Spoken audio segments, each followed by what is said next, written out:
যাতে একটা লোক তো সবটা কাজ করতে পারবে না, সেই জন্য নানাভাবে কাজের ভাগ দায়িত্ব করে দেওয়া হয়েছে।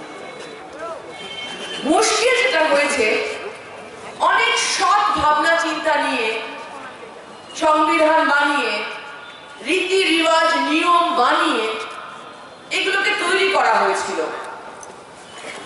সেগুলো সদ্ব্যবহার থেকে দুর্ব্যবহার বেশিরভাগ রাজ্যেই বারবার করে হয়ে যাচ্ছে।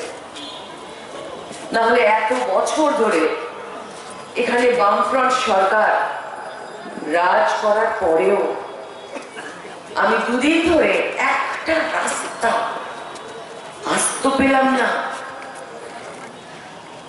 একটা মাঠ পরিষ্কার দেখলাম না, একটা গলির সামনে পরিষ্কার দেখলাম না।